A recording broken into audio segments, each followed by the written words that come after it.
Hello tout le monde et bienvenue dans cette vidéo de témoignage d'Assad. Assad, c'est un admis EDEC la saison passée, aujourd'hui dans la filière finance à l'EDEC. Assad, merci à toi de partager ton expérience, aussi bien en tant qu'étudiant, puis candidat et maintenant d'élève à l'EDEC. Assad, est-ce que tu peux te présenter rapidement, à savoir déjà qui tu es et ensuite ton parcours depuis le bac jusqu'au début de ta préparation au concours? Ok. Alors tout d'abord, bonjour à tous et à toutes. Alors je m'appelle Assad Hussein, j'ai 23 ans. J'ai fait un bac S que j'ai obtenu avec mention bien et ensuite je suis parti sur une école d'ingé arts et métiers post-bac avec prépa intégrée. Mhm. Et Spécialité quoi pour ton école d'ingé? alors c'était spécialité mécanique et industrielle en gros. D'accord. Donc rien à voir avec la finance. Non, rien du tout, mais c'était quand même assez mathématique avec pas mal de chiffres. Ok. Bac S, mention bien. École d'ingénieur post-bac durant 5 ans avec prépa intégrée. Donc ça, c'était ton parcours académique après le bac. Tu avais de bonnes notes durant cette école d'ingénieur? Alors ouais, je tournais autour de 13. Du Ouais. coup, c'est quand même assez bien, 13 de moyenne sur les 5 années. Ok. Donc c'était beaucoup. Parlons un peu de ton dossier extra-académique, de tes expériences professionnelles. Qu'en était-il? Alors au niveau des expériences pro, moi j'ai eu la chance d'avoir un cycle ingénieur en apprentissage.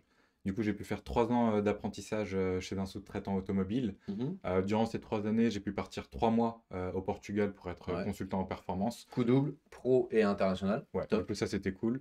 Et ensuite durant mes 5 années, j'étais serveur dans le restaurant familial. Donc des jobs étudiants à côté, C'est ça. ok, parfait. Est-ce que tu avais vie associative, tu avais quelque chose durant ces 5 ans? Tu t'es Euh, investi dans des assos, que ce soit ouais, dans l'école ou à l'extérieur de l'école? bien sûr, bah, déjà dans l'école, j'étais délégué, j'étais dans pas mal d'associations de recrutement. D'accord. Ensuite, Tu étais j'ai ambassadeur pour l'école, tu veux dire? C'est ça, en gros, j'avais fait une présentation pour des industriels au niveau de l'école. Ok, parfait. Ensuite, je faisais des présentations sur les soirées de l'école, vraiment. Ouais, Du ok. coup, ça, c'était cool. Ouais. Et après, j'étais aussi, on avait une asso avec des amis. Et en fait, on Hmm, avait fait un festival musical pour 1000 personnes où là, j'étais trésorier. Dites-il Et humblement pour 1000 personnes, quoi. Ok, bah, ça a la roche-Chalon, mais ok, ça va, on avait réussi à rassembler du monde quand même. Et après, j'avais donné des cours de français à des personnes en difficulté. ok. Donc, ça va. Donc tu avais pas mal d'assauts, aussi bien de l'organisation de l'événementiel en tant que trésorier, que de l'assaut à but social avec l'aide pour l'apprentissage de la langue française. C'est ça. Que ambassadeur pour l'école, donc quand même pas mal niveau associatif. D'un point de vue personnel, est-ce que tu avais un peu de sport, tu avais des passions, tu avais des choses comme ça que tu as pu mettre en avant dans ton dossier ou à l'oral ensuite? Ouais, alors j'ai fait plus de 10 ans de basket, Ouais, du coup à un bon ouais, niveau. ça se voit. Ouais, Ouais. du coup ça c'était cool. Après, ouais, je mettais sur un peu la culture, j'aime bien visiter tout ce qui est musée, un peu de lecture. Et sinon c'était pas mal de sport quand même. Ce qu'il faut dire aussi, parce que je connais un peu ton profil, parce qu'on t'a eu pour les euros, on va en parler, c'est que tu parles pas que le français. Ouais, Alors, il y a le français, il y a l'anglais, mais il y a aussi d'autres langues. du coup ouais, ça c'est une chance que j'ai, c'est d'être quadrilingue. Du coup je parle le français, Ouais, l'anglais, l'indien et le pakistanais. ouais, Et ensuite un peu d'allemand et d'espagnol, mais voilà, ça ouais, c'est ça quelque c'est chose pour le qui... fun, quoi. C'est ça pour le fun. Ouais. T'avais une double nationalité ou pas? Ouais, du coup j'ai la double nationalité franco-pakistanaise. Méga rare. Donc ouais, je T'es le pense que ça premier m'a aidé. candidat que je vois en 10 ans, qui est Oh, c'est cool. franco-pakistanais. Ouais, méga rare, donc ça a été apprécié pour ton dossier. Tu nous diras la note que tu as obtenue pour ton dossier pour les concours. Donc tu arrives à la fin de ton cycle de master, tu obtiens le diplôme d'ingénieur et tu décides durant ton M2 de candidater aux écoles de commerce. Bien entendu, aux meilleures écoles de commerce, que tu avais déjà un bac plus 5. Pourquoi une école de commerce en plus de ton diplôme d'ingénieur? Alors moi j'avais vraiment ce côté du coup ingénieur vraiment technique, pratique. Ouais. Et c'est vrai qu'en faisant mes recherches et aussi avec l'expérience que j'avais eue dans mon entreprise d'apprentissage, je m'étais dit que je voulais quand même rediriger sur quelque chose d'un peu plus commercial. D'accord. Et ayant parlé avec des alumni qui avaient fait des écoles de commerce, du coup le monde de la finance, ça m'a vraiment intéressé. Et c'est pour ça du coup que logiquement j'ai décidé de candidater aux écoles de commerce. Donc tu as candidaté au PGE, donc au programme Grande Ouais, École, le diplôme phare. T'avais quel âge quand tu as candidaté? j'avais 22 ans du coup. Ok, parfait. Et là, tu prépares ces fameuses épreuves, le Taj-Maj, le TOEIC, le dossier. Ouais. Tu as été admissible à quelle école? Du coup j'ai été admissible à l'EDEC. D'accord, qui était un de tes objectifs phares. Ouais. Tu peux nous parler un peu de tes scores au TOEIC, par exemple? Alors au TOEIC, j'ai eu 965, du coup ça c'était à mon deuxième passage. D'accord. Dossier, tu as eu combien de notes sur 20 avec tout ce qu'on vient de dire? Alors dossier, j'ai eu 18 sur 20 à l'EDEC, donc très Ok. bonne note. Donc ça c'est top. Et ces deux scores-là, on dira pas le score de Taj Mahal parce qu'il est un peu décevant, mais ça t'a permis de compenser ce score de Taj Mahal. C'est ça qui est important. C'est que ton 965 au TOEIC et ton dossier à 18 sur 20, parce que tu avais beaucoup d'expérience que tu as pu développer, ça t'a permis de compenser ton score de Taj Mahal qui était un peu décevant et d'être admissible à l'EDEC. Et là, tu nous as rejoint à Hello Prépa ensuite pour les oraux. C'est ça. Pourquoi avoir décidé de nous rejoindre à ce moment-là? Alors avant, on pouvait pas parce que la prépa n'était pas ouverte, n'était pas lancée encore, mais tu as fait ce choix de nous rejoindre pour les oraux. Pourquoi? Ben, c'est que je me disais, il fallait que je maximise mes chances parce que j'avais la chance d'être admissible à l'EDEC. Ouais, Et du coup, pour moi, la meilleure préparation, c'était de faire un week-end de préparation aux euros pour ouais. l'EDEC. C'est pour ça, du coup, que j'ai décidé de venir à Hello Prépa. Tu te souviens que le format était un peu particulier concernant les decks, avec présentation individuelle durant 4 minutes, avec le mot d'improvisation. L'entretien de groupe, je me souviens, c'était moi-même qui vous aviez préparé Ouais. concernant l'entretien de groupe, c'était assez cool. Et ensuite l'entretien individuel. Comment ça s'est passé?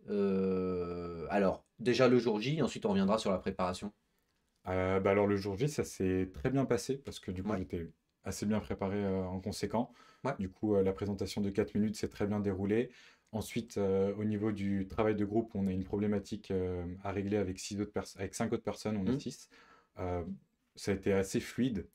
Et ensuite, entretien de motivation qui s'est très bien passé de 20 minutes et entretien d'anglais qui a coulé. Durant les oraux à l'EDEC, tu avais rencontré d'autres candidats d'Hello Prépa. Peut-être, je pense à Mathéo qui était Ouais. peut-être en même temps que toi. Est-ce qu'il y en avait d'autres avec qui tu avais préparé les oraux donc en week-end avec nous et ensuite que tu as revu le jour J? Alors, il y en avait d'autres qui avaient préparé les oraux avec moi, mais que j'ai pas revu. Du coup, ils Ok, passaient un autre jour. ok. Mais du coup, ça, j'avais rencontré Mathéo et c'était super cool parce que du coup, on se motivait, on était ensemble à l'EDEC et c'était vraiment bien, quoi. Parlons de ta préparation. Bon, moi je sais comment se déroule le week-end, mais ceux qui nous écoutent ne le savent pas encore parce qu'ils regardent la vidéo, ils sont encore dans leur préparation aux écrits probablement. Donc toi, tu avais pris un week-end parce que tu avais que les decks, donc pas besoin de davantage qu'un week-end pour une école. Ça se déroule comment le samedi et le dimanche? Ben, ça se déroule, c'est qu'on arrive vers aux alentours de 8-9 heures. Oui. Ensuite, on a un débrief avec Joachim et Arnaud. Et ça, c'est assez bien parce qu'il nous explique toutes les formalités des épreuves. Il nous aide à travailler du coup nos points faibles. On fait la préparation de notre pitch de 4 minutes. Et ensuite, l'après-midi, on passe sur des épreuves en conditions réelles. Mhm. Du coup, on est avec d'autres personnes. On a deux professeurs en face de nous Ouais, qui deux vont jurés. deux Mhm. jurys, c'est ça, et qui vont nous dire ce qui va bien, ce qui va pas. Et en fait, après, à partir de 18 heures, on peut retravailler sur nos points faibles.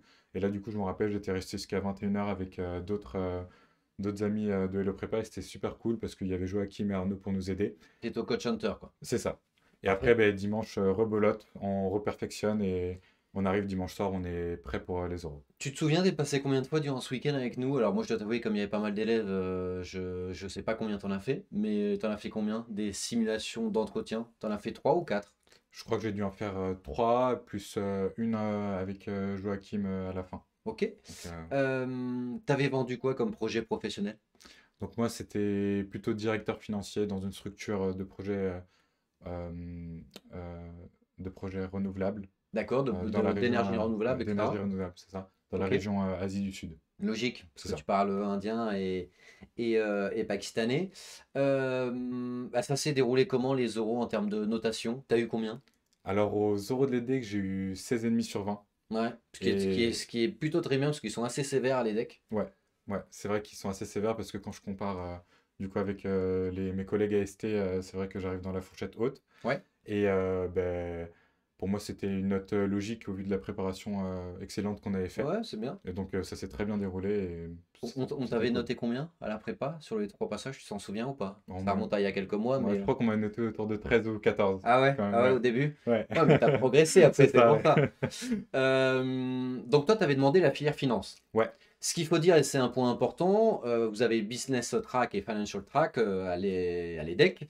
La partie business, vous pouvez y accéder sans souci dès le M1. La partie finance, par contre, comme ça fait la réputation depuis de nombreuses années de l'EDEC, il y a une sélection. Donc il est fondamental de vous donner au maximum pour les concours parce qu'il y a une sélection dans les AST pour accéder à cette filière de finance. Donc faites partie des meilleurs au concours. Ça ne veut pas dire dans les 10 meilleurs, mais en tout cas dans la première moitié, ça doit être votre objectif concernant les admis.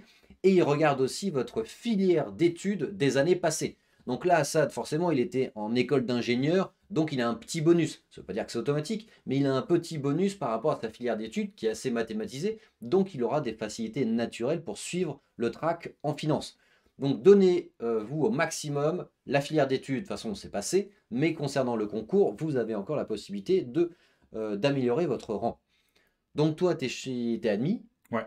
Est-ce que tu étais content déjà de ton admission quand tu as vu? Bien sûr, j'étais super content, surtout dans la filière finance, celle Ouais. que je voulais. Ah, on le sait directement, quand tu as les résultats d'admission, tu sais directement Ouais, si tu es en finance ou ouais, pas? en fait, tu as les résultats d'admission, après tu cliques sur le site et tu peux voir, tu fais tes vœux en fait, soit finance, soit business, soit D'accord. l'apprentissage à Paris. Tu les classes quand tu me dis tu fais tes vœux? Tu les classes, ouais. D'accord. Et du coup, moi j'avais eu la filière finance dès le premier coup et j'étais super content. Ok, Donc, donc tu es ouais. admis, donc c'est mi-juin, tu classes tes vœux comme sur Parcoursup, donc toi, vœux 1 finance, Hmm. en 2, tu as mis quoi? Tu les classes avant en fait tes euros. Ok, avant Tu les tes classes euros. avant tes euros. Ok, donc tu as mis 1 finance, 2, Deux, j'avais mis apprentissage, je crois. ok, Et et 3 trois, business business. management. Ouais. Et au moment de tes résultats, c'est là où tu as la réponse, où tu es admis et ensuite rebelote, il faut que tu attendes 2-3 jours pour Non. savoir. Ok, Tu reçois le mail d'admission et tu peux voir où est-ce que tu es admis. ok, donc tu vas à Nice. Ouais. Comment ça se passe ton intégration à Nice et à l'EDEC? Ben, c'était super déjà la ville qui est superbe, faut savoir Ouais, Nice c'est super bien au niveau étudiant. Ensuite le campus de l'EDEC sur Nice, on est vraiment sur la promenade, du coup c'était superbe ouais, de l'autre côté, c'est la ouais, plage. ouais c'est ça. Mais Et c'était vraiment à ce point-là de l'autre côté la plage ou? bon, on a l'aéroport mais vraiment à Ouais, 5 minutes à pied on ouais, a je la vois un peu plage ça. quoi. Ok, Et non, c'était super parce qu'on est direct dans le bain en fait, avec dès les premières semaines le Career Center du coup qui vient nous aider pour nous préparer aux entretiens, relecture de CV, et ça c'était vraiment dès le deuxième jour. Ensuite on a les premiers cours qui arrivent, on a les Alumni Insight, du coup des anciens de l'EDEC qui ont 5 à 20 ans d'expérience dans l'industrie financière, ouais. qui viennent nous donner des conseils. Et en fait on rentre dans le bain et c'est super, il fait beau, Et là, et super. Et là, ce qu'il faut dire en plus de cela, c'est que tu es à Paris dans nos studios parce qu'il y a un forum uniquement réservé aux élèves de l'EDEC. Ouais, Tu c'est peux ça. nous toucher un petit mot sur ce forum qui est pas simplement sur le campus, mais qui est aussi à Paris? Ouais, du coup, c'est un forum à Paris qui est réservé pour tous les EDEC de France, où on a plein d'entreprises qui vont venir. C'est à l'espace Champéret. Et D'accord? en fait, on peut postuler pour nos stages parce qu'on doit réaliser une année de césure. Ok, donc il y a vraiment des offres de stage, d'alternance, de VIE, etc. Et c'est uniquement réservé à Bien eux. sûr, ouais. Est-ce qu'il y a un petit cours que tu préfères là? Ça fait déjà quelques mois que tu es à l'EDEC. Est-ce qu'il y a un cours, que ce soit un cours généraliste ou un cours électif ou un Bien cours de sûr. spécialisation que tu aimes bien? Bah alors moi, il y a deux cours que j'ai vraiment appréciés, c'était analyse financière et évaluation d'entreprise. Ouais, ah la folie. Ah, c'est Et aussi un nouveau cours qui a été mis en place par l'EDEC depuis 2 ans. C'était du coup le rôle de la finance dans les prochaines années avec les enjeux climatiques. Et là, ok. c'était super intéressant. On avait un prof de Londres Ah ouais. et vraiment, c'était ultra intéressant, quoi. Donc, tu avais à la fois des cours plutôt techniques, terre à terre, où là tu fais du ratio et du bilan, du haut de bilan, et tu avais aussi des cours plus généralistes universitaires, où, parce que Ouais, la finance par rapport au changement climatique, c'est ça. c'est pas des ratios, des tableaux, des calculs, de l'Excel et tout ça. Bien sûr, ouais. Donc, ça, c'est vachement intéressant. Parlons un peu des étudiants de ta promo. Tu me disais que tu avais beaucoup d'internationaux. Ouais. Ils viennent d'où? Ils sont comment? C'est qui? Bah, on a pas mal d'internationaux et c'est ça qui crée aussi la richesse de l'EDEC. On a des personnes qui viennent d'Inde, d'Italie, d'Allemagne, Ouais, de la d'Angleterre. Bocconi. Ouais, c'est ça, de la Bocconi. On a aussi pas mal de personnes qui viennent en Erasmus, du coup D'accord. de Danemark, de Finlande, etc. Ouais. Et c'est super bien parce que ça fait vraiment une richesse culturelle au sein de la promotion. Ok. Et donc c'est super. Est-ce que, donc on arrive un peu à la fin de cette vidéo, Assad, est-ce que tu as un dernier mot à donner aux candidates et candidats qui nous regardent et qui t'écoutent et bah voilà, qui passent en ce moment même les concours, que ce soit les écrits ou les oraux? Ah, bien sûr, ben moi ce que je dirais c'est que ne lâchez rien, donnez tout ce que vous avez et vraiment croyez en vous et ça va le faire. Parfait. Merci à toi, Assad. Et peut-être qu'on te retrouvera pour les oraux si jamais tu es juré une fois diplômé. N'hésite pas à revenir pour justement aider les candidats qui vont se préparer avec nous. Parfait. À très bientôt. Salut à tous. Salut.